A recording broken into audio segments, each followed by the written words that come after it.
Hello everyone, welcome back. First, today I would like to thank the first 7 subscribers to this new channel. I would like to say welcome and thank you for the very nice compliments that I've received.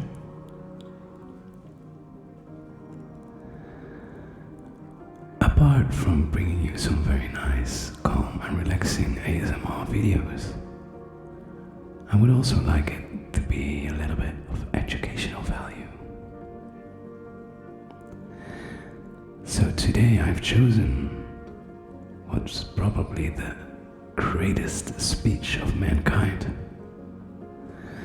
and it's the one from Martin Luther King. I Have a Dream speech from 1963. It's gonna be a long one, so I hope everything goes well. My dogs will be silent, and my son will be fast asleep, and at least we'll wait with waking up until we're done with this video. So here we go. I am happy to join with you today in what will go down in history as the greatest demonstration for freedom in the history of our nation. 50 years ago, a great American, in whose symbolic shadow we stand today, signed the Emancipation Proclamation. This momentum decree came as a great beacon of hope to millions of slaves who had been seared in the flames of withering injustice. It came as a joyous daybreak to end the long night of their captivity. But 100 years later, the colored American is still not free. 100 years later, the life of the colored American is still sadly crippled by the manacle of segregation and the chains of discrimination. 100 years later, the colored American lives on a lonely island of poverty in the midst of a vast ocean of material prosperity. 100 years later, the colored American is still languishing in the corners of American society and finds himself in exile in his own land. So we have come here today to dramatize a shameful condition. In a sense, we have come to our nation's capital to cash a check.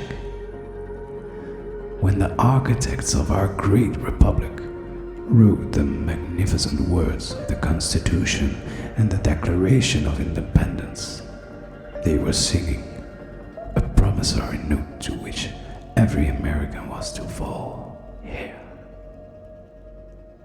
This note was a promise that all men, yes, black men as well as white men, would be guaranteed the inalienable rights of life, liberty, and the pursuit of happiness. It's obvious today that America has defaulted on this promissory note, insofar as her citizens of color are cornered. Instead of honoring this sacred obligation, America has given its colored people a bad check. A check that has come back marked insufficient funds. But we refuse to believe the Bank of Justice is bankrupt. We refuse to believe that there are insufficient funds in the great vaults of opportunity of this nation. So we have come to cash this check. A check that will give us upon demand the riches of freedom and security of justice. We have also come to his hallowed spot to remind America of the fierce urgency of now. This is not the time to engage in the luxury of cooling off or to take the tranquilizing drug of gradualism. Now is the time to make real the promise of democracy. Now is the time to rise from the dark and desolate valley of segregation to the sunlit path of racial justice.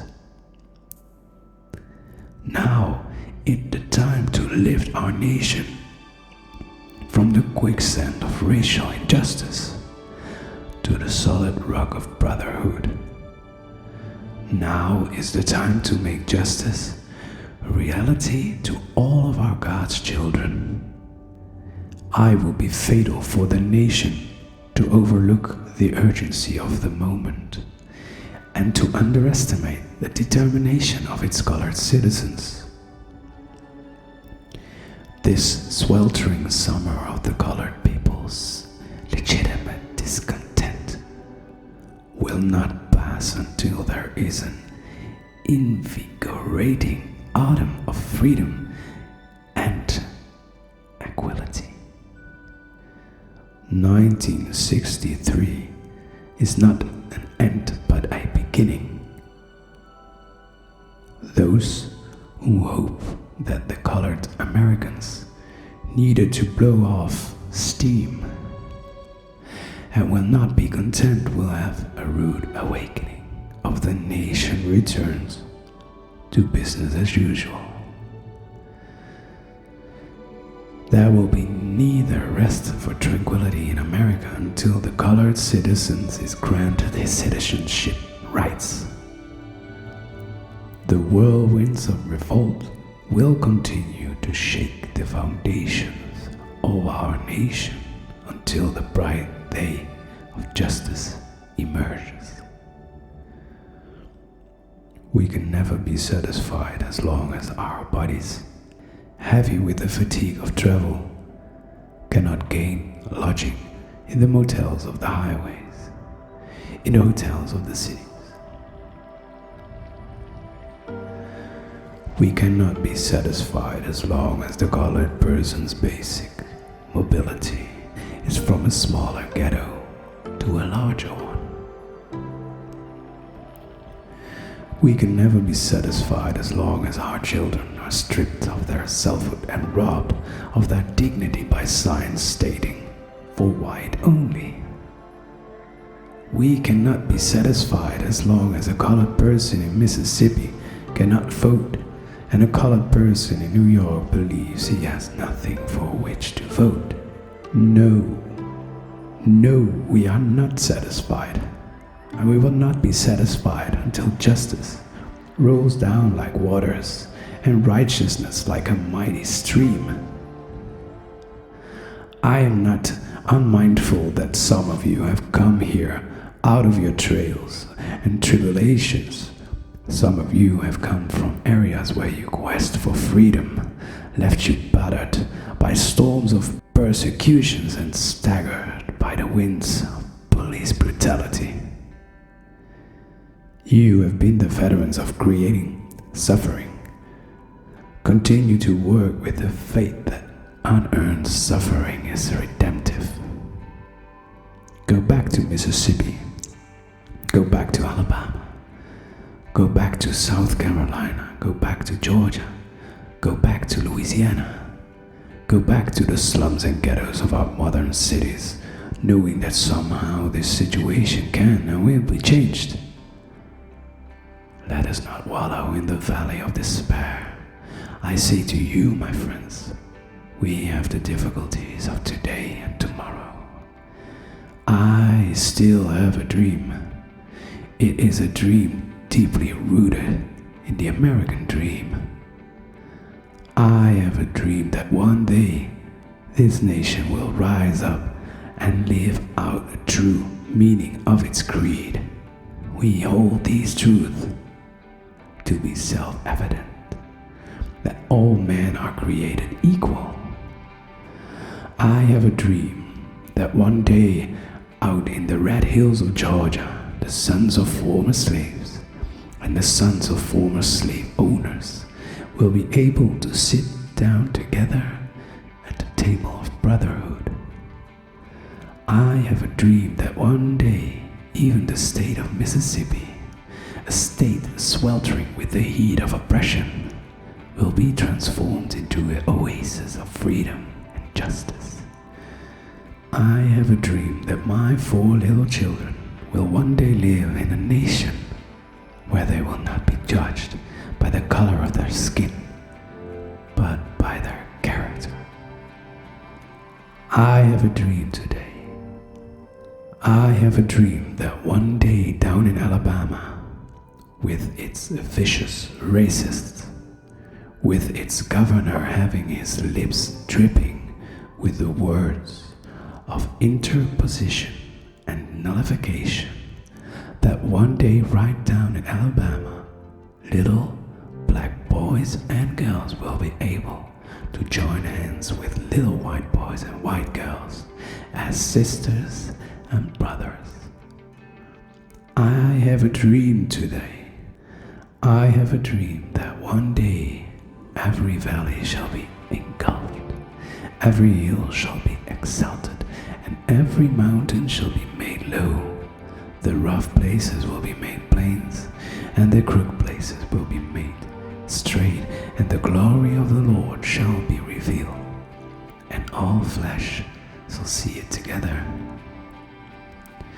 This is our hope. This is the faith that I will go back to the south with. With this faith, we will be able to hew out of the mountain of despair a stone of hope. With this faith, we will be able to transform the jangling discourse of our nation into a beautiful symphony of brotherhood. With this faith, we will be able to work together, to pray together, to struggle together, to go to jail together, to climb up from freedom together, knowing that we will be free one day. This will be the day when all of our God's children will be able to sing with new meaning. My country, this of the tea, sweet land of liberty, of tea I sing, land where my fathers died, land of the pilgrim's bride. From every mountainside, let freedom ring. And if America is to be a great nation, this must become true.